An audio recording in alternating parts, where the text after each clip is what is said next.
Cuando fui despertado por el guarda que hacía su ronda, apagando las antorchas de la calle al amanecer, me reí de mi conducta de borracho tan impropia e incluso de mi sueño tan tonto. Caminé de regreso al palacio, entumecido por haber dormido en la banca de piedra fría, esperando encontrar a toda la corte todavía dormida. Pero había una gran excitación allí. Todo el mundo estaba levantado y se movía de un lado a otro, y un buen número de guerreros mexica armados estaban inexplicablemente apostados en todas las puertas del edificio. Cuando entonces empecé a preguntarme si el encuentro de la noche pasada había sido en realidad un sueño, pues la nueva era que Moctezuma había hecho una cosa muy baja y jamás oída. Ya he dicho que era una tradición inviolable que en una solemne ceremonia como el funeral de algún alto gobernante no se echara a perder esta con un asesinato o con algún otro tipo de traición. También he dicho que el ejército Acolhua había sido dado de baja por el difunto Nezahualpilli y las pocas tropas que todavía estaban bajo las armas no estaban preparadas para rechazar invasiones. Como también les dije, a Moctezuma había enviado al funeral a su mujer serpiente y al jefe de su ejército, Cuitláhuac. Pero no les he dicho, porque no lo sabía, que Cuitláhuac había llevado consigo una cali de guerra con 60 buenos guerreros mexicas, quienes habían desembarcado secretamente a las afueras de Texcoco. Durante la noche, mientras la confusión de mi borrachera estaba conversando con mis alucinaciones o conmigo mismo, Cuitláhuac y sus guerreros habían derrotado a los guardias de palacio, habían tomado el edificio y la mujer serpiente había citado a todos sus habitantes para que escucharan lo que iba a proclamar. El príncipe Flor Oscura no sería coronado como el sucesor al trono de su padre. Moctezuma, como jefe supremo de la Triple Alianza, había decretado que el gobernante de Texcoco sería, en lugar de él, uno de los príncipes menores, Cacama, mazorca de maíz, de 20 años de edad e hijo de Nezahualpilli y de una de sus concubinas, que no incidentalmente era la hermana menor de Moctezuma. Ese despliegue de coacción era inaudito y censurable, pero indisputable. Aunque la política pacifista de Nezahualpilli hubiera sido admirable en un principio, desgraciada y tristemente dejó a su pueblo incapacitado para resistir cuando los mexicas se mezclaran en sus asuntos. El príncipe heredero Flor Oscura demostró la más furiosa y oscura indignación, pero fue todo lo que pudo hacer. El jefe Cuitláhuac no era un hombre malo a pesar de ser hermano de Moctezuma y de haber seguido sus órdenes, así es que expresó sus condolencias al desposeído príncipe y le aconsejó que se fuera silenciosamente lo más lejos posible antes de que Moctezuma pudiera tener la buena idea, muy práctica por cierto, de hacerlo su prisionero o de eliminarlo. Así es que Flor Oscura se fue ese mismo día, acompañado por sus cortesanos, sirvientes y guardias personales, y de un buen número de otros nobles que estaban igualmente enfurecidos por lo que había sucedido. Todos ellos prometiendo a viva voz que tomarían venganza por haber sido traicionados por un aliado que lo había sido durante mucho tiempo. El resto de la gente de Texcoco solo pudo quedarse impotentemente ultrajada y preparándose para asistir a la coronación del sobrino de Moctezuma como Cacamatzin, Hueytlatoani de los Acolhua. No me quedé a la ceremonia. Yo era mexicatl y en esos momentos un mexicatl no era muy popular en Texcoco, y en verdad que no me sentía muy orgulloso de ser un mexicatl. Aún mi antiguo compañero de escuela, Huejotzinca, me miraba pensativo, probablemente preguntándose si yo había hablado veladamente de esa traición cuando le había dicho a Moctezuma no amar a tu hermano más de lo que amó a tu padre. Así es que me fui y regresé a Tenochtitlán, en donde todos los sacerdotes jubilosamente estaban preparando ritos especiales en casi todos los templos para celebrar la estratagema tan astuta de nuestro venerado orador. Y Cacamatzin apenas había calentado con sus nalgas la silla del trono de Texcoco cuando le fue anunciado que la política de su padre sería derogada, llamando a lista nuevamente a todas las tropas a Colhua para ayudar a su tío Moctezuma a llevar a efecto otra batalla ofensiva en contra de la eternamente beligerante nación Tlaxcala. Tampoco esa guerra tuvo éxito, principalmente porque el nuevo aliado de Moctezuma, joven y belicoso, no fue de mucha ayuda para él, a pesar de que lo había seleccionado personalmente y de que era su pariente. Cacama no era ni amado ni temido por sus súbditos y su llamada a todos los guerreros fue absolutamente ignorada. Aunque enseguida él hizo una llamada severa para el reclutamiento, solo unos pocos hombres comparativamente respondieron a esta, y eso con mucha reluctancia, y demostraron ser muy negligentes en la batalla. Otros a Colhua, quienes de otra manera habían estado ansiosos de tomar las armas, se excusaron diciendo que ya eran muy viejos para pelear o que habían caído enfermos durante los años de paz de Nezahualpilli, que había decretado, o que eran padres de una gran familia a la que no podían dejar. La verdad era que ellos eran fieles al príncipe heredero que debió ser su venerado orador.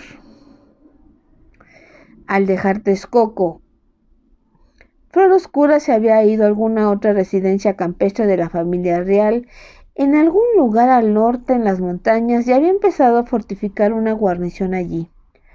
Además de los nobles y sus familias que se habían ido voluntariamente al exilio con él, muchos otros a Colhua se unieron a esa compañía, campeones y guerreros que habían servido bajo las órdenes directas de su padre. Había otros hombres también que, aunque no podían dejar sus hogares o negocios permanentemente y que por eso se tuvieron que quedar en los dominios de Cacama, se escurrían por los intervalos al reducto que Flor Oscura tenía en la montaña para adiestrarse y practicar con las otras tropas. Todos esos hechos eran desconocidos por mí en ese tiempo, como también lo eran a la mayoría de la gente. Era un secreto muy bien guardado el que Flor Oscura se estaba preparando, despacio y cuidadosamente, para rescatar su trono de las manos del usurpador, aunque tuviera que pelear con toda la Triple Alianza. Mientras tanto, la disposición de Moctezuma, venenosa la mayor parte del tiempo, no había adelantado mucho. Sospechaba que había caído mucho en el ánimo y en la estima de los otros gobernantes por su intervención dominante en los asuntos de Texcoco. Se sentía humillado por haber fallado una vez más en su intento de humillar a Tlaxcala y no estaba muy complacido con su sobrino Cacama. Entonces, como si no tuviera suficientes cosas que le causaran preocupación y fastidio, otras todavía más problemáticas empezaron a ocurrir. La muerte de Nezahualpilli casi pudo haber sido la señal para que se cumplieran sus oscuras predicciones. En el mes el árbol se levanta que siguió a su funeral, un mensajero veloz maya llegó con más noticias perturbadoras acerca de los extraños hombres blancos que habían vuelto otra vez a Ulumilcuz, y esa vez no fueron 2, sino cientos. Habían llegado en 3 barcos que echaron anclas en el puerto del pueblo Quimpech, en la playa oeste de la península, y habían remado hacia la playa en sus grandes canoas. La gente de Quimpech, la que no había sido diezmada por las pequeñas viruelas, resignadamente los dejaron desembarcar sin molestarlos u oponerse. Sin embargo, Los hombres blancos entraron en un templo, todos en grupo, y sin hacer siquiera un gesto para pedir permiso, empezaron a arrancar la ornamentación dorada del templo, a lo cual la población local arremetió contra de ellos. O por lo menos lo intentaron, según dijo el mensajero, pues las armas de los guerreros Quimpech se estrellaban contra los cuerpos de metal de los hombres blancos, y entonces estos habían gritado «¡Santiago!» como un grito de guerra, y pelearon retrocediendo a sus barcos con unos palos que llevaban, pero que no eran palos ni estacas.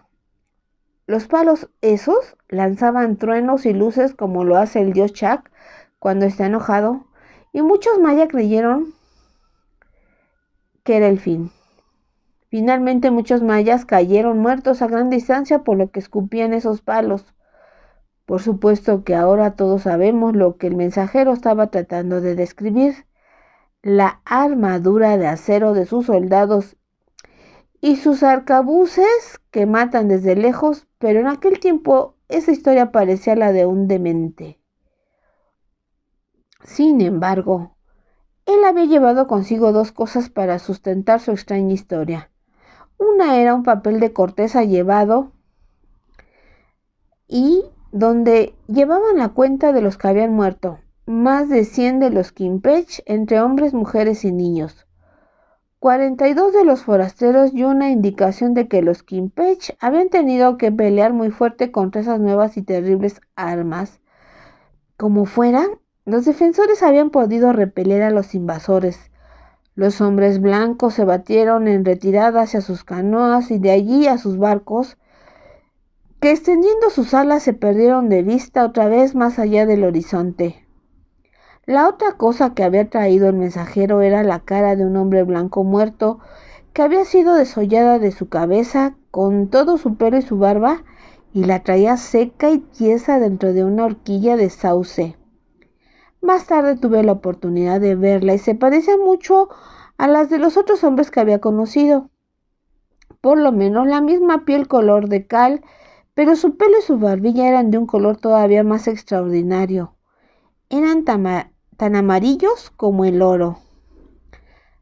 Moctezuma recompensó al mensajero por haber traído ese trofeo, pero después de que el hombre se fue, se refirió a ellos maldiciéndolos mucho por lo tontos que eran los maya.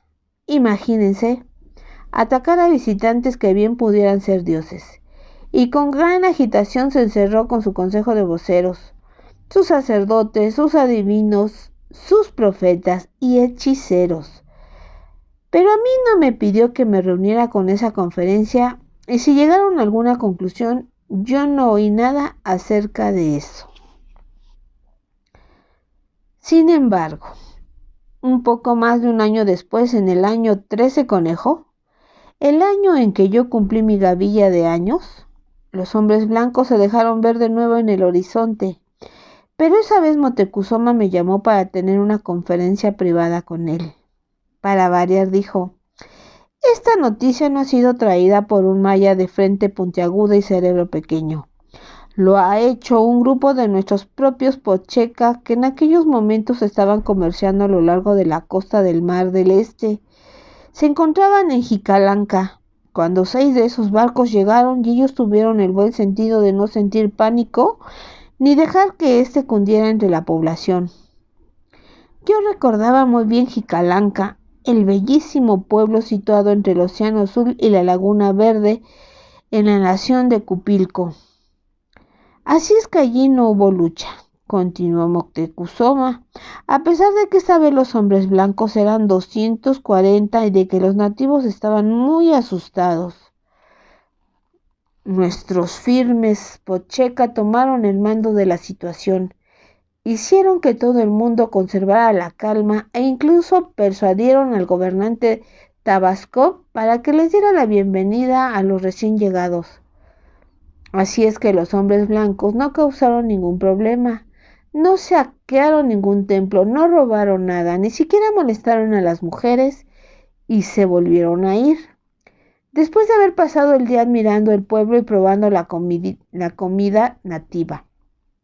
Por supuesto que nadie pudo comunicarse con ellos en su propio lenguaje, pero nuestros mercaderes se las arreglaron por medio de señas para sugerirles algún trueque. Aunque los hombres blancos habían llegado a la costa sin traer mucho que comerciar, así lo hicieron.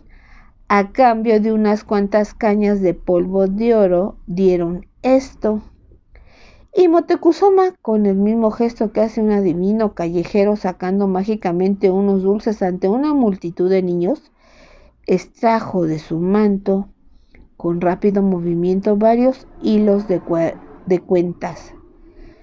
Aunque estaban hechos de diferentes materiales de diversos colores, tenían las mismas cuentas pequeñas separadas por otras más largas a determinados intervalos. Eran hilos de oraciones como el que yo había conseguido de Jerónimo de Aguilar 7 años antes.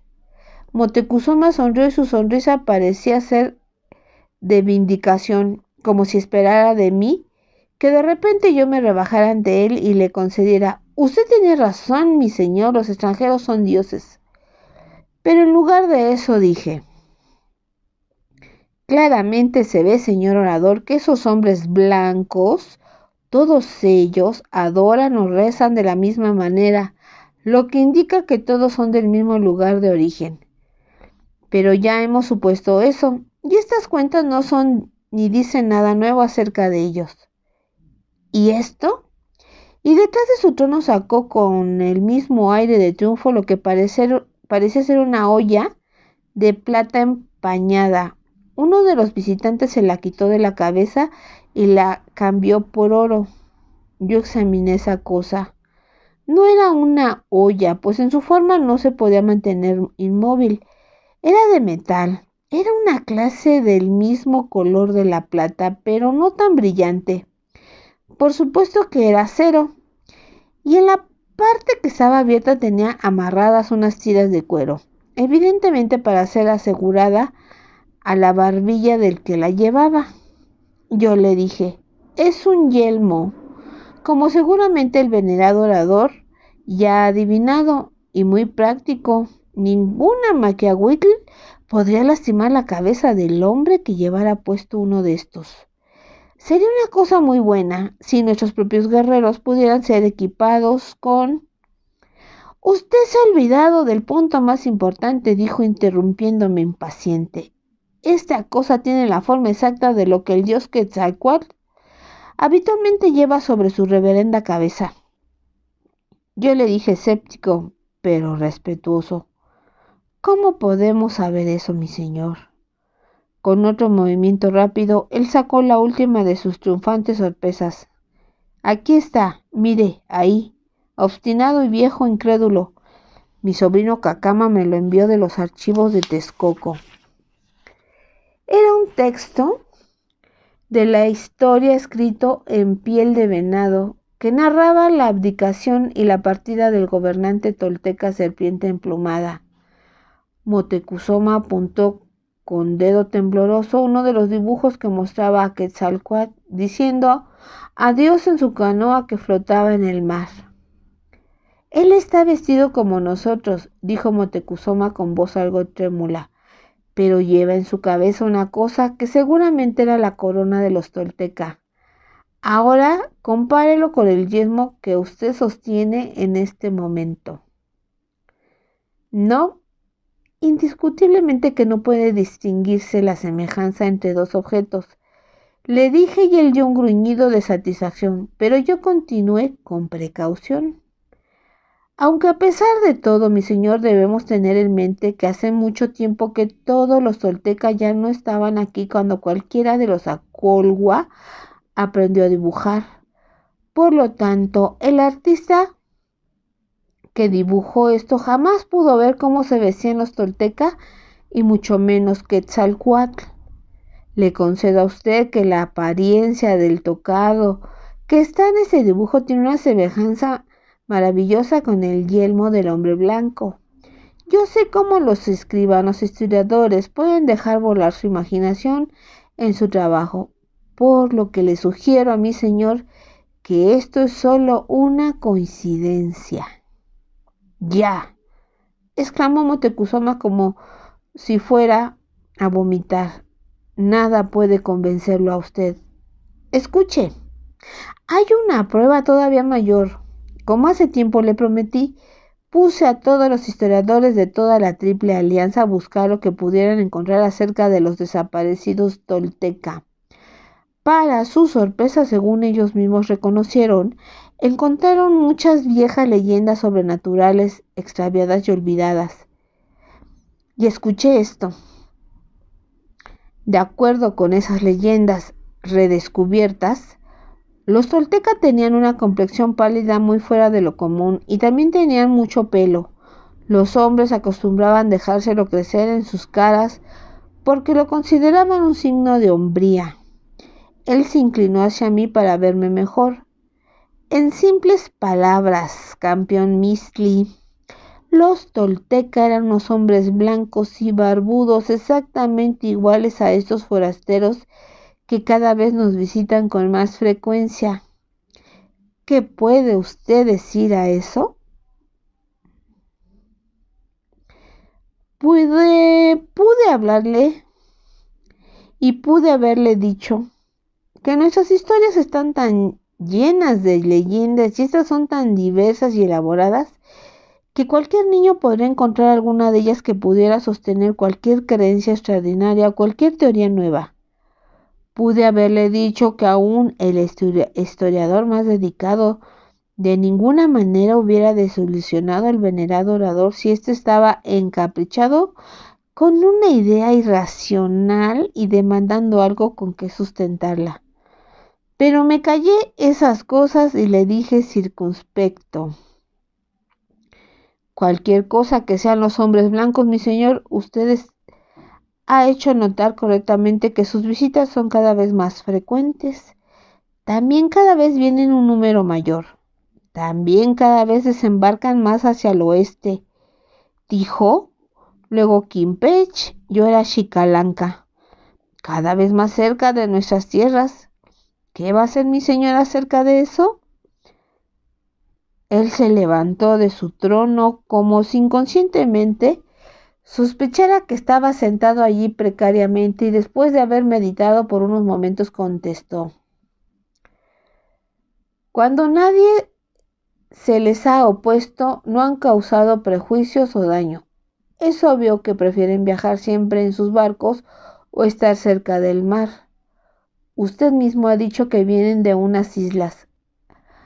Así es que, quien quiera que sean los tolteca que regresan o los verdaderos dioses de los tolteca, no parecen demostrar ninguna inclinación a internarse tierra adentro para venir a esta región que una vez fue de ellos.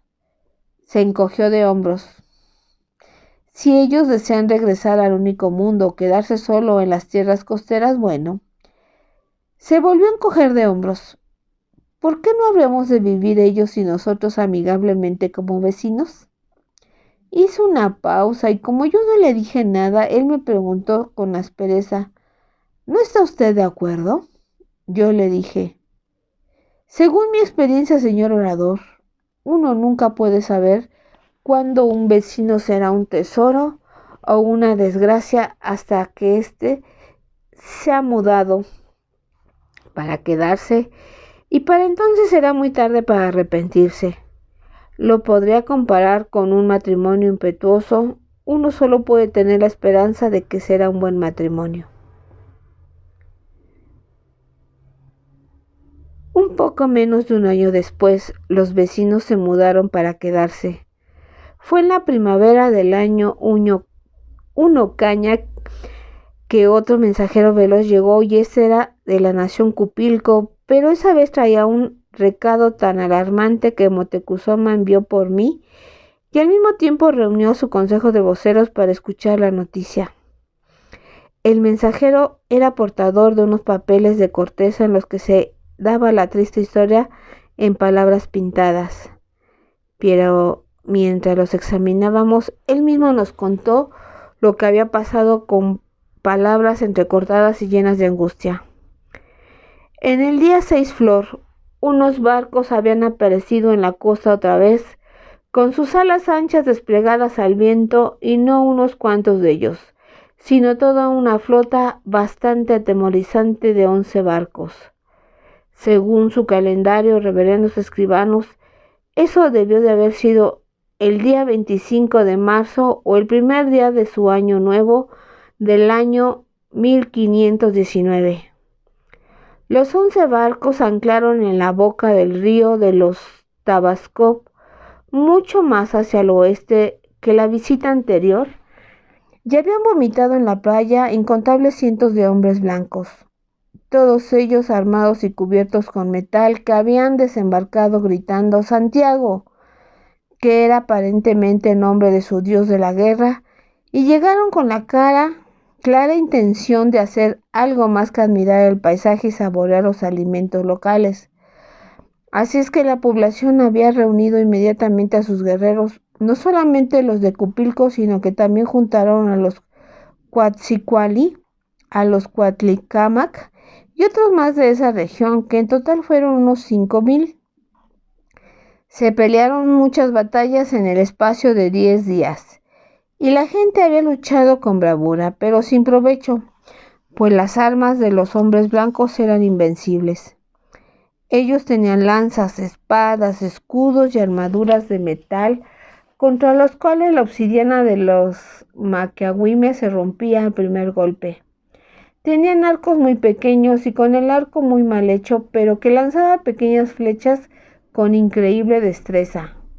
Tenían esos palos que lanzaban luz y truenos y que, aunque hacía unos agujeritos insignificantes en sus víctimas, eran de muerte. Tenían unos tubos de metal puestos sobre unas ruedas muy grandes que se parecían mucho más a una tormenta furiosa enviada por el dios, pues estos escupían todavía más luz, atronaban más fuerte y que arrojaban pedacitos de metal dentado que sesgaban la vida de muchos hombres al mismo tiempo, como un maizal abatido por una tormenta de granizo.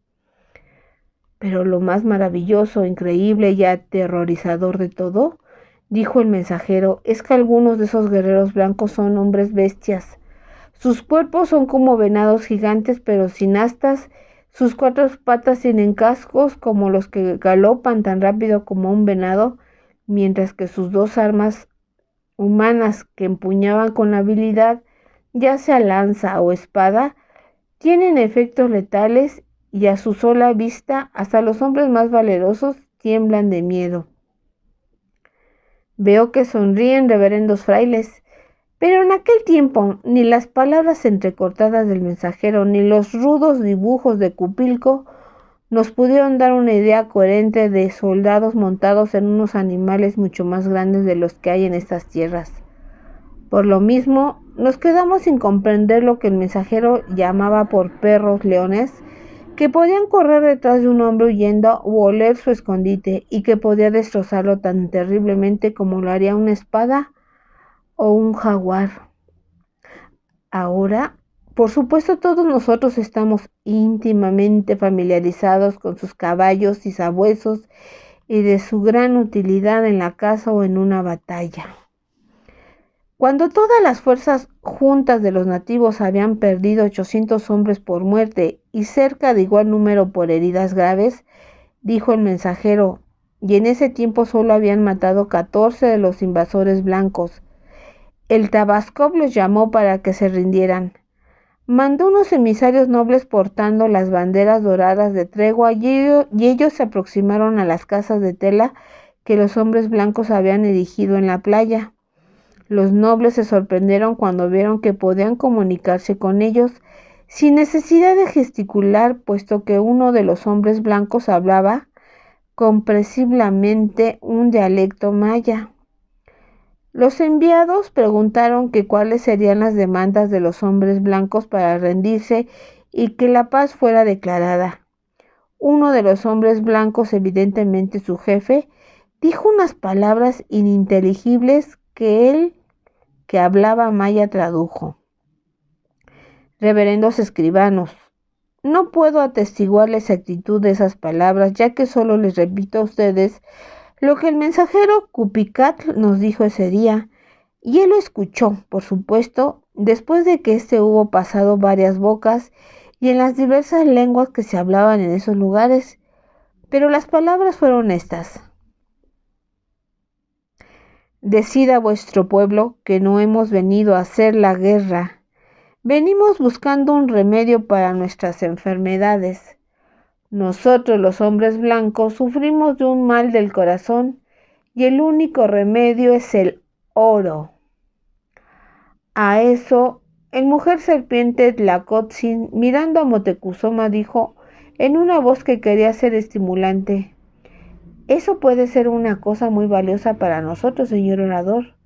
Los forasteros no son invulnerables a todo. Ellos tienen una curiosa enfermedad que jamás ha causado problemas a los pueblos de estas tierras. Motecuzoma sintió vacilante con incertidumbre. Todos los hombres viejos de su consejo de voceros siguieron su ejemplo y como él asintieron, como si se reservaran sus juicios. Solo un hombre viejo que estaba en esa habitación fue lo suficientemente rudo como para dar una opinión, y por supuesto ese era yo. Discúlpeme por diferir con usted, señor mujer serpiente, le dije. He conocido a mucha de nuestra gente que sufre los síntomas de esa enfermedad y se llama avaricia. Ambos, Tlacotzin y Motecuzoma, me miraron enojados y yo ya no hablé más. El mensajero se le dijo que prosiguiera con su historia, de la cual ya no quedaba mucho. El Tabascop, dijo él, había hecho la paz al amontonar sobre las arenas cada fragmento de oro que pudo ser traído inmediatamente a ese lugar: vasijas, cadenas, imágenes de dioses, joyas, ornamentos de oro batido y aún en polvo pepitas y pedazos crudos del metal todavía no trabajado. El hombre blanco, que obviamente era el que mandaba, preguntó casi casualmente de dónde conseguía la gente ese oro que aliviaba el corazón.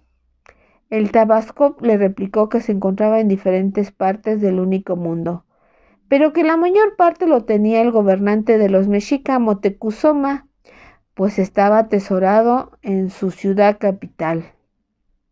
Los hombres blancos parecían estar seducidos por esa noticia y preguntaron dónde estaba esa ciudad. El Tabasco les dijo que sus casas flotantes podían acercarse más a ellas si se iban más hacia el este, siguiendo la costa y luego hacia el noreste. Motecuzoma gruñó: ¡qué vecinos tan inútiles tenemos! El Tabasco también había dado, como un regalo al comandante blanco, 20 mujeres bellas para que se las dividieran entre él y sus oficiales. 19 de las muchachas habían sido escogidas por el mismo Tabasco como las vírgenes más deseables de toda esa región. Ellas no se sentían muy felices cuando fueron conducidas al campamento de los extranjeros, pero la muchacha número 20 se había ofrecido a sí misma, sin ningún egoísmo, para completar la cifra de 20 para ese regalo, cuyo número ritual podría influenciar a los dioses para que ya no mandaran más visitantes a Cupilco. Así es que, concluyó el mensajero Cupical, los hombres blancos cargaron su oro y sus mujeres dentro de sus grandes canoas y luego abordaron sus inmensas casas flotantes, y como toda la gente fervientemente esperaba, las grandes casas desplegaron sus alas y salieron rumbo al oeste el día 13 flor, manteniéndose lo suficientemente cerca de la costa. Motecuzoma gruñó un poco más, mientras los viejos de su consejo de voceros se mezclaban en murmurante conferencia y el mayordomo de palacio acompañaba al mensajero fuera de la habitación. Mi señor orador, dijo uno de los viejos con timidez, este es el Uno Caña. Muchas gracias, dijo Motecuzoma con actitud. Eso es algo que ya sé.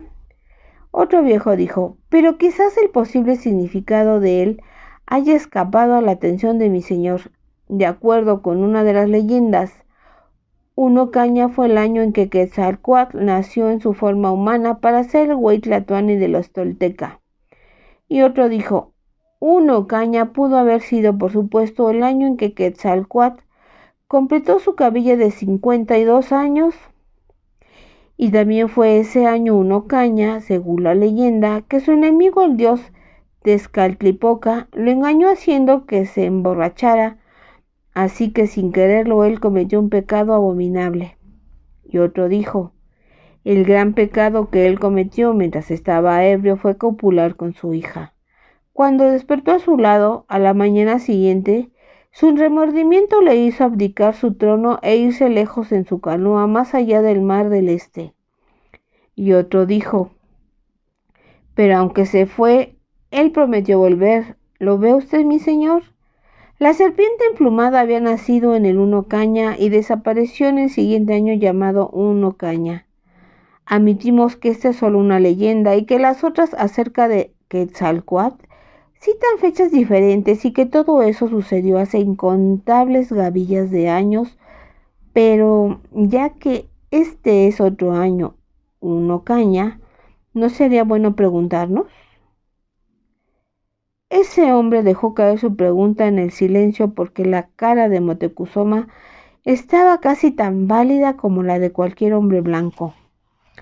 Se vio tan afectado que se quedó sin habla y debió de haber sido porque, al recordarle esas fechas que coincidían, siguiendo su significado de cerca, llegó a lo que había dicho el mensajero, que los hombres que se fueron por el mar del este aparentemente intentarían buscar su ciudad, o quizás se había puesto pálido por la alusión directa de una semejanza entre él y Quetzalcóatl, que había dejado el trono por haber sentido vergüenza de su propio pecado. Moctezuma tenía por entonces varios hijos de diferentes edades, de sus diferentes esposas y concubinas, y por algún tiempo se escuchó por ahí un sordo rumor acerca de sus relaciones con 2 o 3 de sus hijas. El venerado orador tenía suficientes cosas para reflexionar en ese momento, pero el mayordomo de palacio regresó otra vez, besando la tierra y pidiendo permiso para anunciar la llegada de más mensajeros. Era una delegación de 4 hombres que venían de la nación Totonaca en la costa este y llegaban para informar que allí habían aparecido 11 de esos barcos llenos de hombres blancos. La entrada al salón de esos mensajeros Totonaca inmediatamente después del mensajero Cupidcat fue otra coincidencia inquietante, aunque no inexplicable. Habían pasado unos 20 días entre que los barcos habían dejado Cupilco para aparecer en la costa Totonaca, pero esta última nación estaba casi directamente al este de Tenochtitlán y había muy buenos caminos comerciales entre las dos. En cambio, el hombre de Cupilco había tenido que venir por una ruta mucho más larga y difícil. No era sorprendente, pues, la llegada de esos mensajeros diferentes. Pero esto no hizo que ninguno de los que estábamos en el salón del trono nos sintiéramos tranquilos. Los Totonaca eran gente ignorante y no conocían el arte de las palabras pintadas, así es que no habían enviado ningún mensaje escrito.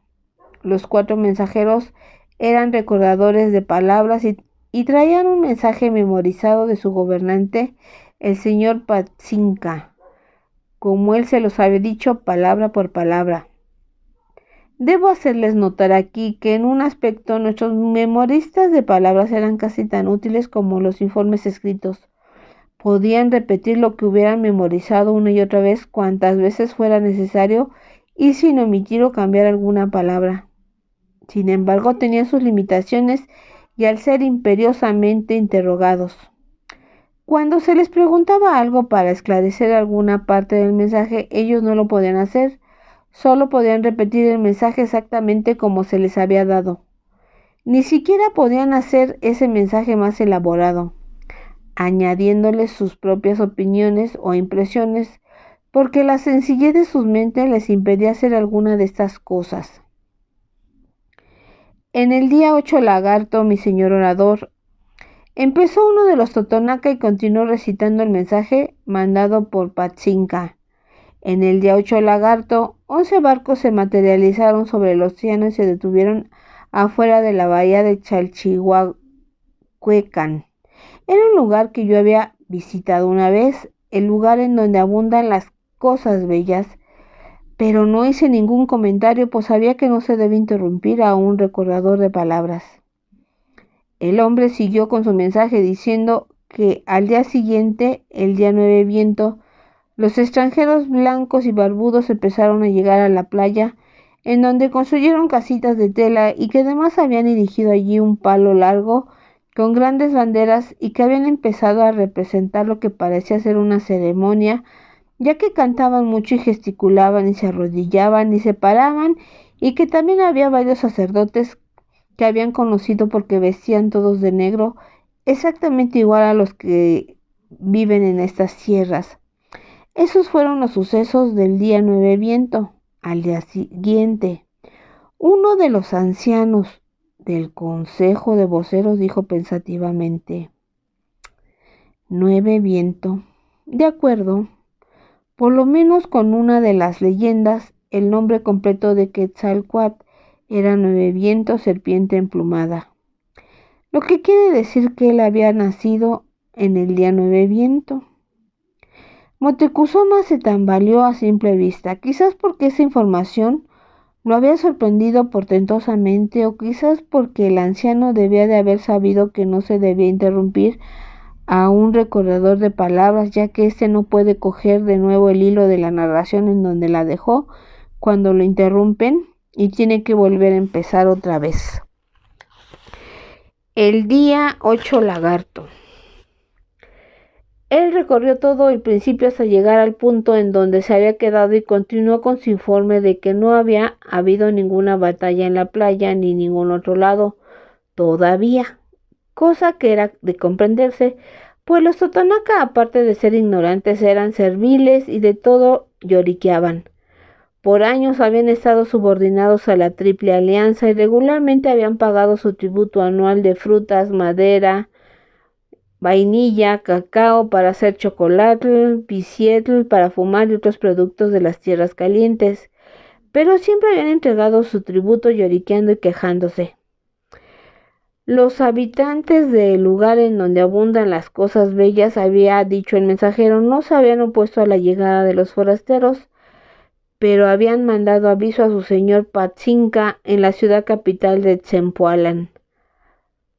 Patzinca envió a varios de sus nobles llevando muchos regalos a los extranjeros blancos y barbudos y también una invitación para que fueran a visitar su corte.